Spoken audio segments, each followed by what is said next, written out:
Hello, thank you so much for watching. Please like, comment, and subscribe. My goal is to have a new episode of this show every day, Monday to Friday at noon is when it will post. And we're trying to do every single NFL team.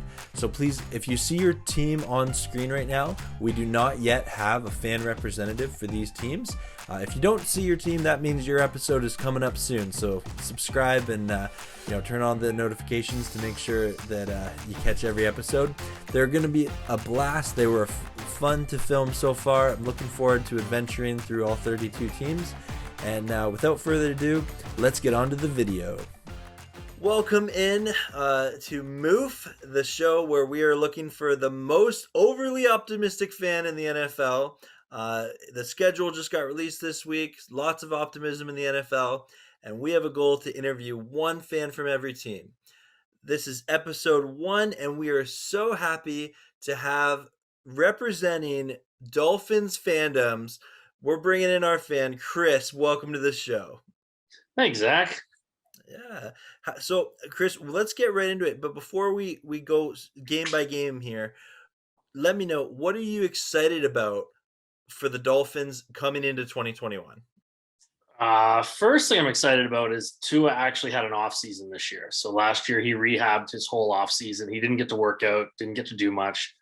So he's had a whole off season to work out. He's been throwing with the receivers. So that's going to be different. I think that now he's 100% healthy. So we'll see a much different football player. I mean, he showed glimpses last year, but not nearly what he was like at Alabama. So I think that's going to be a big difference for the Dolphins.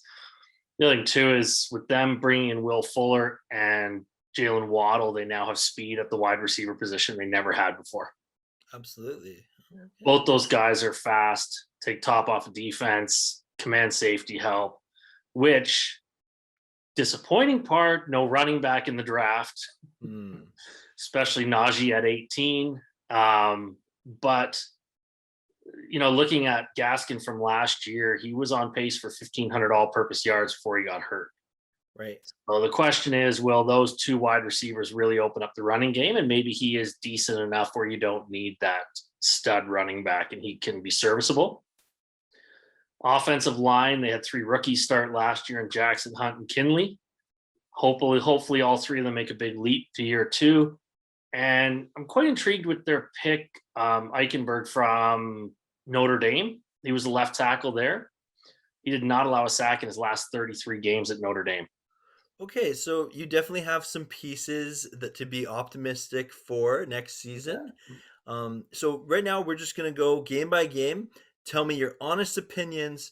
What do you think, is going to happen in these games? And we'll keep a win-loss, and we're going to see how optimistic the Dolphins fans really are for this season. So week 1, you start off first game of the season, division matchup. You're going into New England. I am not sure on this one. I can see them winning. New England's not a powerhouse they used to be. They still have Cam Newton as a quarterback, but I'm guessing still that they will end up losing this game. Okay, so you think They'll probably lose to New England. It's in New England. It's the first game. I'm pretty sure crowds are going to be back. The place is going to be a bit bananas. So okay, that's pretty reasonable. So you're 0-1 to start. Okay. Yeah.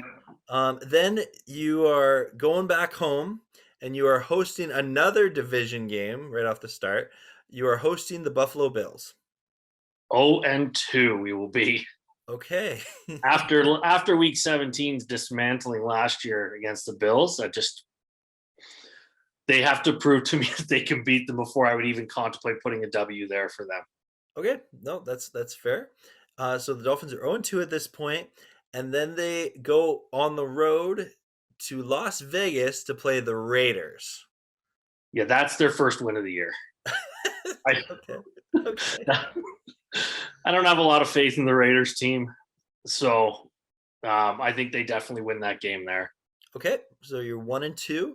Yeah. And then you go back home, and you are facing the Indianapolis Colts.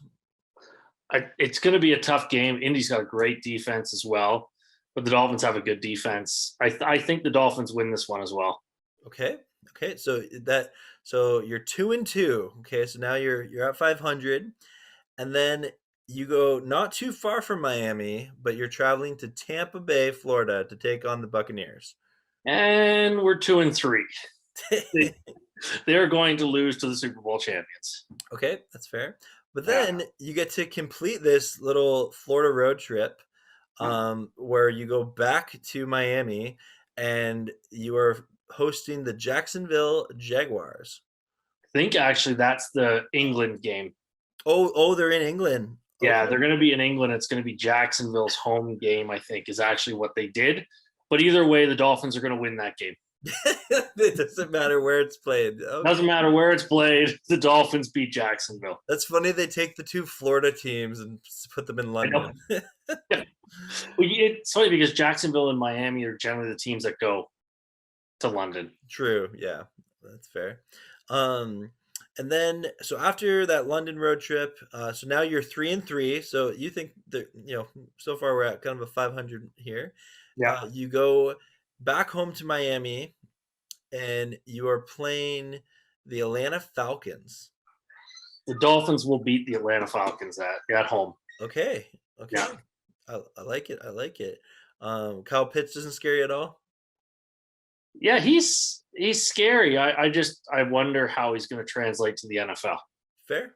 I think, and I mean, I think he's a great football player. It's just he doesn't do everything as a tight end. So I think that defense will be able to read more stuff when he's on the field, because he's not a blocking tight end, right? We have a similar guy that has similar metrics in Miami and Gesicki.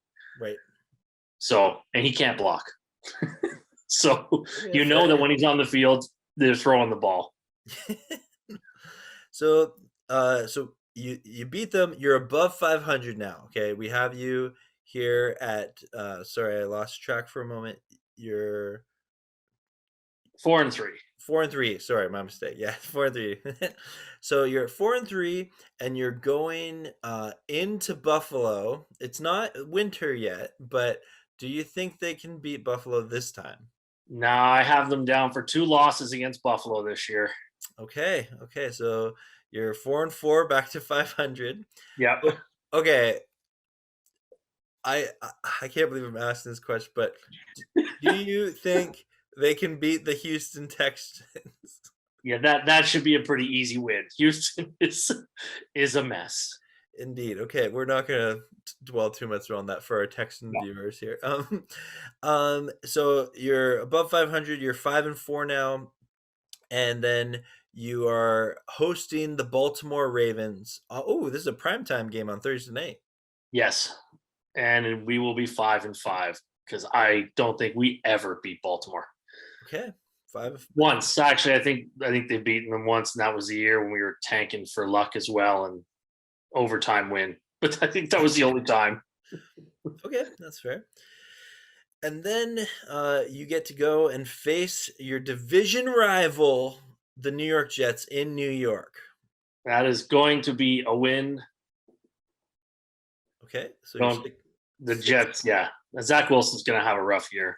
Okay, that's fair. 6-5. Okay, and then you are going. You have a stretch of home games here, where you're playing the Carolina Panthers. That is also a win. Nice. Okay, so you're 7-5. Yeah. Okay, picking up, and then you play the New York Giants in Miami. Also a win. 8-5. Yeah. Okay, then you get your bye week. Gonna assume you don't lose. Yeah, hopefully not. Get a little bit of rest in. Yeah. That's a late bye week, but it's not a bad place for it. They chose it because they had a choice between week 14 and then the week after England. I don't know why, but that's what they picked. So okay. So then off the bye week, you play the Jets again.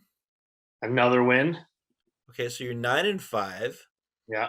And then you are after your nice little road trip there, or staying home, you go on the road to New Orleans to play the New Orleans Saints. I have them beating New Orleans. Okay, so I think 10 New and Orleans. 5. I think New Orleans takes a step back this year with their quarterback situation, and No, that's fair. yeah. And then you drive to Tennessee to face the Titans. And that will be a loss. Okay, so right now you're 11-6, fighting. I'm assuming you might have clinched a playoff at that point. I'm not sure how the math works out with the 17 game season, but final week 18 going. You're in Miami and you're facing the New England Patriots. What do you think happens? Oh, the Dolphins should be 10-6 at this point. Oh, sorry, Yeah. if I missed it. Sorry, 10-6. Yeah, My apologies. yeah, they're 10-6, and then they beat New England to finish 11-6. 11-6. So that is your prediction for the Miami Dolphins this year. Okay, that Chris, you know what? That seems reasonable. That seems like a reasonable schedule. Yeah. For those watching at home, comment below if you think Chris is crazy. If you think the Dolphins can win 11 games, affirm Chris, or if you think maybe he's gone too high or too low, give him what you think. But Chris, thank you so much for giving your prediction and being part of this project and being willing to be episode 1. Thank you. Thanks for having me on, Zach. Awesome. Thank you so much for watching, everyone. Please like, comment, and subscribe, all that jazz. Peo Time and Chris, peace and out.